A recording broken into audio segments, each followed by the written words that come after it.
ई-लाइट study platform पर आप सभी का स्वागत है। इस सीरीज में हम डिस्कशन कर रहे हैं जूनियर ऑफिस असिस्टेंट की परीक्षा की कोचिंग के बारे में। आज का लेक्चर नंबर 18 है, जिसमें हम पढ़ेंगे लेटेस्ट टेक्नोलॉजी इवैल्यूएशन क्या क्या है। देखिए, टेक्नोलॉजी बहुत इंपॉर्टेंट रोल प्ले कर रही है आज की इस डिजिटल दुनिया में, जहाँ पे हम अपना जीवन यापन कर रहे हैं। तो सबसे पहले तो आइए समझ लेते हैं टेक्नोलॉजी होता क्या है। Technology evaluation is set of principles, method and techniques या tools for effectively accessing the potential value of a technology and its contribution to a company, a region or an industrial sector। देखिए, technology क्या है, एक ऐसा concept बन चुका है आज की डेट में। यदि आपने पढ़ाई भी करनी है तब भी आपको टेक्नोलॉजी का सहारा लेना पड़ता है। यदि आपने एंटरटेनमेंट करना है तब भी आपको टेक्नोलॉजी का सहारा लेना पड़ता है। किसी भी तरह से यदि आप देखेंगे, यदि आपने गवर्नमेंट की किसी स्कीम्स को एक्सेस करना है, वहाँ पर भी आपको टेक्नोलॉजी को फेस करना ही पड़ेगा। तो मानव जीवन की एक बहुत बड़ी आधारभूत आवश्यकता भी टेक्नोलॉजी बन चुकी है। देखिए, इसमें जियोग्राफिकल प्राइसिंग होती है, साइबर सिक्योरिटी है, आर्टिफिशियल इंटेलिजेंस है, मशीन लर्निंग है और वर्चुअल रियलिटी। ये कुछ कंसेप्ट हमें इंपॉर्टेंट लगे जिनके ऊपर हम डिस्कशन करेंगे। ठीक है जी। adjusting an item's sale price based on the wire location, sometimes the difference in sale price is based on the cost to ship the item। देखिए, जियोग्राफिकल प्राइसिंग में क्या किया जाता है, आज जैसे हमारे हिमाचल प्रदेश का जैसे लाहौल स्पीति की बात करें तो वहाँ पे भी किसी चीज़ को आपने पहुँचाना है तो थोड़ा सा वहाँ पे हो सकता है जैसे शिपिंग चार्ज है या ट्रांसपोर्टेशन चार्ज है वो बढ़ जाते हैं। लेकिन देखिए, जब टेक्नोलॉजी की वजह से जैसे आपको कोई किताब परचेज करनी है तो आप उसकी यदि सॉफ्ट कॉपी ले लेते हैं तो आपको इंस्टेंटली लाहौल स्पीति या जो भी हमारा ट्राइबल एरिया है वहाँ पे आपको बड़े आसानी से पहुँच जाएगी। तो उसमें क्या होगा, आपकी शिपिंग चार्जेस कम हो जाएंगे, आपका ट्रांसपोर्टेशन का चार्जेस बच जाएगा। यदि आपको वही किताब हार्ड कॉपी की फॉर्म में चाहिए तो आपको शिपिंग चार्ज देने पड़ेंगे, अदर जो भी उसकी एक्टिविटीज़ रहेगी वो भी आपको, जैसे ट्रांसपोर्टेशन होगा तो वो भी आपको देना पड़ेगा। ठीक है जी। तो ये सारी की सारी चीज़ें टेक्नोलॉजी की वजह से किस तरह से क्या हो गया, ये रिड्यूस हो चुकी है। साइबर सिक्योरिटी, यदि हम अपने भारत में बात करें, डिजिटल इंडिया का जो हमारा कैंपेन भी चला है सेंट्रल गवर्नमेंट की तरफ से, सबसे बड़ी चैलेंज उसमें हम देखें तो साइबर सिक्योरिटी। और हमारे इस देश में साइबर सिक्योरिटी के सेक्टर में भी जॉब की बहुत ही ज़्यादा अपॉर्चुनिटीज़ निकलने वाली है। क्योंकि साइबर आज हमारा, देखिए, हम फाइनेंशियली बात करें, हमारा जो पूंजी होती है जिसे हम बैंकों में रखते हैं उसे भी कहीं ना कहीं साइबर हमलों से सिक्योर करना पड़ेगा। ऐसा नहीं है कि सिस्टम जो है एग्जिस्टिंग सिस्टम है और सिक्योर नहीं है, सिक्योर रहते हैं। लेकिन वर्तमान की जरूरतों को, वर्तमान में जितने भी जिस तरह के आप देख रहे हैं फ्रॉड सामने आ रहे हैं तो उनको भांपते हुए आगे इसके ऊपर और भी काम करने की आवश्यकता है। और AI stand for artificial intelligence, जिसका तो आप देख ही रहे हैं किस तरह से एआई फेमस हो रही है। और पिछले बजट की बात करें तो वहाँ पे भी हमारी सरकार ने लिखा है कि आर्टिफिशियल इंटेलिजेंस के ऊपर सरकार बहुत ही तीव्रता से काम करेगी और इसके ऊपर काम भी हो रहा है। देखिए, आने वाले समय में जैसे आप देखेंगे जितने भी हमारे शैक्षणिक संस्थान हैं वहाँ उनकी भी बात की जाए तो वहाँ पे भी रोबोट के माध्यम से पढ़ाई की जाएगी। यदि आप ट्रैफिक कंट्रोल करने की बात करेंगे तो वहाँ पे भी आप एआई टेक्नोलॉजी का एग्जांपल देखेंगे, आपको एक रोबोट खड़ा मिलेगा, वो पूरा ट्रैफिक सिस्टम मैनेज करेगा। विभिन्न तरह की गतिविधियों में, जैसे अभी देखिए कोविड-19 पैंडेमिक चल रहा है। जब शुरू में वायरस इतना खतरनाक था कि डॉक्टर भी जब पेशेंट के पास जाने के लिए बहुत ही उन्हें विभिन्न तरह के, आपने देखा होगा किस तरह से उन्हें अपनी वो बॉडी को कवर अप करना पड़ता था, तो काफ़ी परेशानियों का सामना करना पड़ता था। इस तरह की पैंडेमिक या इस तरह की भयानक बीमारियों से लड़ने के लिए भी आप रोबोट का इस्तेमाल कर सकते हो। और आने वाले समय में तो ये और भी पॉपुलर होने वाला है।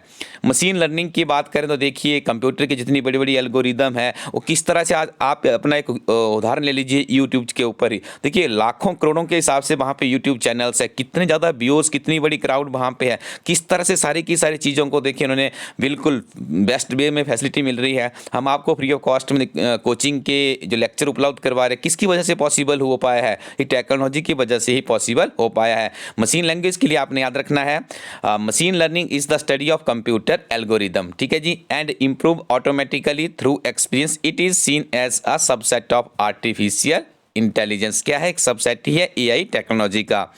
Virtual reality is a simulated experience that can be similar to or completely different from the real world. ठीक है जी। देखिए, आज की डेट में तो आप देखेंगे हमारे प्रधानमंत्री नरेंद्र मोदी जी की प्रोफाइल पे जाके आप देखिएगा कितनी सारी मीटिंग्स वर्चुअली कर रहे हैं। जितने भी अंतर्राष्ट्रीय स्तर पे उनके सम्मेलन है सारे के सारे किस तरीके से हो रहे हैं, वर्चुअली ही हो रहे हैं। ठीक है जी। तो वर्चुअल आज की डेट में इस शब्द भी काफ़ी पॉपुलर हो चुका है।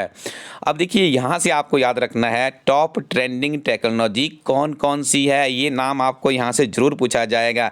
एआई के बारे में आपको बता दिया, आईओटी इंटरनेट ऑफ थिंग्स, कुछ समय बाद आप देखेंगे आपके पास अपना मोबाइल फ़ोन होगा, वहीं से आपके घर का फैन होगा, टेलीविज़न होगा, या आपका फ्रिज होगा, या आपके लाइटिंग के स्विच होंगे एक्सेट्रा, सारा का सारा आपका वहीं से कंट्रोल होने वाला है। और वेरी सून एक देखना इस चीज़ को हम यहाँ पे रियलाइज़ करने वाले हैं। मशीन लर्निंग के बारे में आपको बता दिया। Next one is RPA, stand for robotic process automation, ये भी आपको बता दिया गया। एज कंप्यूटिंग, ये भी बहुत पॉपुलर हो रही है। Virtual reality and augmented reality, उसके बाद साइबर सिक्योरिटी और ब्लॉकचेन भी एक ट्रेंड, यदि बात करें टॉप ट्रेंडिंग टेक्नोलॉजीज़ है। ठीक है जी।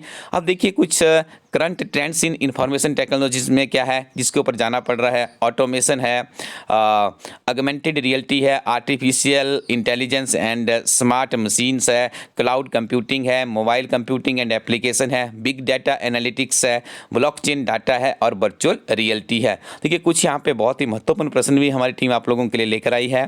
Who among the following considered as the father of artificial intelligence, देखिए ये प्रश्न तो आपको करना ही होगा क्योंकि पूरा चैप्टर ही हमारा एआई के ऊपर है। तो इसका फादर माना जाता है जॉन एमसी कार्थी को। ठीक है जी। देखिए एक बात आपको बता दें, जब भी आप जीआईटी की परीक्षा की तैयारी करें तो आपको वहाँ पे क्लियरली कहा गया है और इस पर क्वालिफिकेशन भी इसकी 10/2 रखी गई है, कंप्यूटर साइंस और उसके बाद आईटी, आईपी और उसके साथ में आपको क्या याद रखना है, आईटीईएस। ये जो सिलेबस है, इस सिलेबस की हम बात करें तो ये सिलेबस आपका 9th से लेके 12वीं तक की जो कक्षाएं होती है उनसे माध्यम से है। ठीक है। तो यहाँ पे आपको ज़्यादा डीप जाने की भी आवश्यकता नहीं है, पर ज़्यादा ऊपर से भी आपने नहीं जाना है। कुछ इस तरह की आपने स्ट्रेटेजी अपनानी है जो कि मध्यम स्तर की हो। ठीक है जी, ताकि आप इस परीक्षा को क्वालिफाई कर सके। वैकेंसीज भी काफ़ी है, 1756 है, तो आपको इस वैकेंसीज में आना ही होगा। तो ये किताब जो जिससे हम अभी यहाँ पे पढ़ रहे हैं, इस किताब को आप elastedco.in वेबसाइट पे जाइएगा। आपको वेबसाइट में जाने के बाद इस किताब की डिस्क्रिप्शन चेक करनी है, जिसकी डिस्क्रिप्शन में आप जाएंगे 60 चैप्टर्स मिलेंगे, 656 पेजेस की ये किताब है। और इस किताब में आपको बता दें पिछले 10 क्वेश्चन पेपर भी सॉल्व किए गए हैं। कंप्यूटर ऑपरेटर्स, असिस्टेंट प्रोग्रामर इत्यादि विभिन्न तरह की परीक्षाओं के लिए ये की किताब आपकी चल पड़ेगी। चाहे आपने एचपी यूनिवर्सिटी शिमला का पेपर देना है या आपने कृषि विश्वविद्यालय में कोई वैकेंसी निकले, किसी भी डिपार्टमेंट में जीआईटी की कोई वैकेंसी निकलती है और जहाँ पे आपने कंप्यूटर को यदि रिप्रेजेंट करना है तो ये बेस्ट किताब है आपके लिए। आप इस किताब को यहाँ पे जाके डिस्क्रिप्शन में इसके कंटेंट्स देख लीजिएगा, उसके बाद आप परचेज कर सकते हो। द सैटेलाइट और equator which was on collision with Russian debris in space, तो इसका नाम है जी पेगासस। ठीक है, इसको भी आपने याद रखना है। The Indian space research organisation navigation centre was set up at, देखिए कहाँ पर है ये, बेंगलुरु में है। यहाँ पे आपने याद रखना है जगह का नाम क्या है, बेयालुलु कहाँ पे है, 40 किलोमीटर फ्रॉम द बेंगलुरु। ये भी आपसे पूछा जा सकता है, काफ़ी ज़बरदस्त प्रश्न है। Technology to provide high speed internet access over telephone wiring, तो इसे कहा जाता है ADSL। आगे 1-2 प्रश्न और इसमें डिस्कस कर लेते हैं। A strip of flexible plastic with magnetic coating that is used to record sound and picture, तो उसे क्या कहा जाता है, magnetic tape. Which country in the world has maximum number of robots working, दुनिया में सबसे ज़्यादा रोबोट्स कहाँ पे है जी, जापान में है। Type glass that is highly resistant to heat, तो उसे क्या कहा जाता है, borosilicated glass. In which year IT act came into exist, India में IT एक्ट कब आया था, वर्ष 2000 में आया था, याद रखिएगा। ये प्रश्न पहले भी किसी कंपेटिटिव एग्जाम में पूछा जा चुका है। Which country was the largest number of internet users in the world, तो चाइना। देखिए इसमें टॉप पर कमेंट सेक्शन में बताइएगा दूसरे नंबर पर कौन है। What is the share of IT sector in the total GDP, तो 8% है, कम ज़्यादा भी होता रहता है। जैसे नेक्स्ट बजट आएगा तो उसमें इसका एनालिसिस और होगा। आगे कुछ इंपॉर्टेंट MCQ डिस्कस कर लेते हैं। व्हाट इज़ आर्टिफिशियल इंटेलिजेंस, तो इसे कहा जाता है मेकिंग अ मशीन इंटेलिजेंस, कि ह्यूमन की तरह किसी मशीन से जो आपने काम करवाना हो किसके जरिए पॉसिबल हो पाया है, आर्टिफिशियल इंटेलिजेंस से।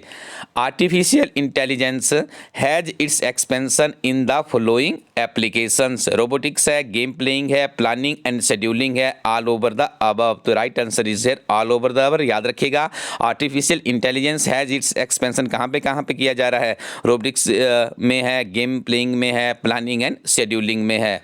IoT stand for, IoT stand for, देखिए IoT तो आपको पता है इंटरनेट ऑफ थिंग्स होता है, यहाँ पे WIT भी आपसे पूछा जा सकता है, तो इसका आपने एब्रिविएशन को याद रखना है, इंडस्ट्रियल इंटरनेट ऑफ थिंग्स।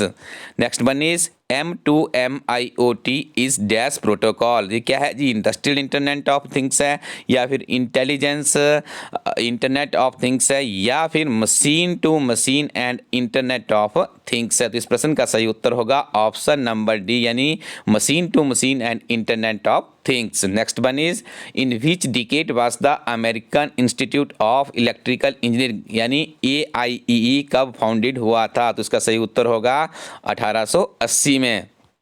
देखिए आगे आपको एक एग्जांपल दिखाया जा रहा है जहाँ पे आप देख रहे हैं HTTP है, कॉलन है, बैकस्लैश है, उसके बाद www.elistudy.co.in is an example of, किस तरह क्या है यदि आपसे पूछ लिया जाए URL या हार्डवेयर या सॉफ्टवेयर या नन ऑफ दिस, तो आप इस प्रश्न का सही उत्तर करेंगे क्या है, एक URL है। किसका URL है? वेबसाइट का URL है। CISC stand for complex instruction set computer. Next one is dash allows us to control electronic components, तो इसका सही उत्तर होगा ऑप्शन नंबर डी, यानी RET फुल API। तो स्टूडेंट्स ये आज हमने यहाँ पे पढ़ा और आपको पुनः बता दें elistudy.co.in वेबसाइट पे जाइएगा, वहाँ पे GOIT की एक बेस्ट बुक है, इस बुक की डिस्क्रिप्शन में जाके इसे एक बार ओवरव्यू कीजिएगा और उसके बाद आप इस किताब को परचेज कर सकते हैं। इस किताब को परचेज करने के बाद इंडियन पोस्टल सर्विसेज के माध्यम से आपके घर भेजी जाएगी।